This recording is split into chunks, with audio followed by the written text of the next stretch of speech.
সকালবেলার নাস্তা নিজেরাই তৈরি করে খেলো নুডলস। সেহরি খাওয়ার পরে আর সকালে নাস্তা বানাতে একেবারে ইচ্ছে করে না, তাই নিজেদের কাজ নিজেরাই সেরে নিল।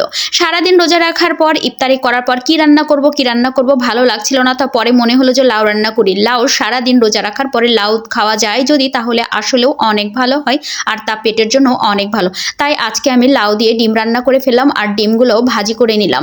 ডিমটা ভাজি করে নিয়ে রান্না করলে ডিমের মধ্যে রস ঢুকে এত সুন্দর রসগোল্লা হয়ে থাকে, তা আর কি বলবো। যেসব আপুরা রান্না করে খায় তারা তো খুব ভালো মতোই জানে। আর আমি মাঝে মধ্যে ডিম রান্না করি, কিন্তু ডিমটা ভেজে রান্না করতে বেশি পছন্দ করি। সেই ক্ষেত্রে দেখা যায় আলু সিদ্ধ করে, আলু ভাঙা করে ডিম ভেজে রান্না করি, এভাবে লাউ দিয়ে রান্না করি। ডিমটা আমার ভেজে রান্না করতে বেশি ভালো লাগে।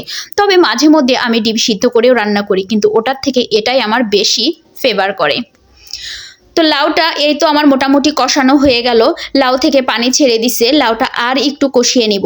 লাউ রান্নার ব্যাপারটা হচ্ছে কি, লাউটা কিন্তু ভালো করে কষাতে হবে এবং কষানোর মধ্যেই লাউটাকে সিদ্ধ করে নিতে হবে।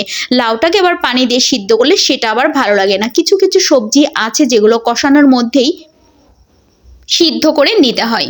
তো এই তো যাই হোক, লাউটা আমার প্রায় 80% সিদ্ধ হয়ে গেছে। এই রকম যখন সিদ্ধ হয়ে যাবে তখন আমি পরিমাণ মতো ঝোল দিয়ে দিব এবং ঝোল দিয়ে দেওয়ার পরে ডিমগুলো ছেড়ে দিব।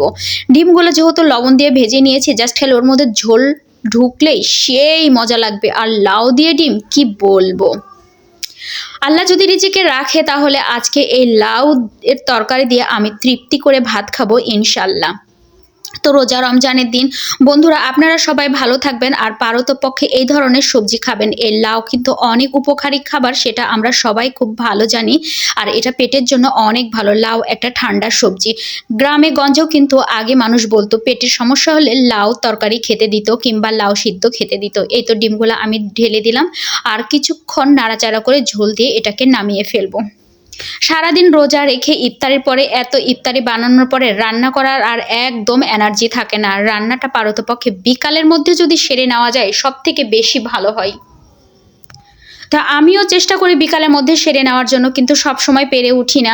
আর এই রোজার মধ্যে পেজে ঠিক মতো কাজও কিন্তু করতে পারছি না। আমার অন্য বন্ধুরা কিভাবে ম্যানেজ করছে আমি জানি না, আমি একেবারেই ম্যানেজ করে উঠতে পারছি না।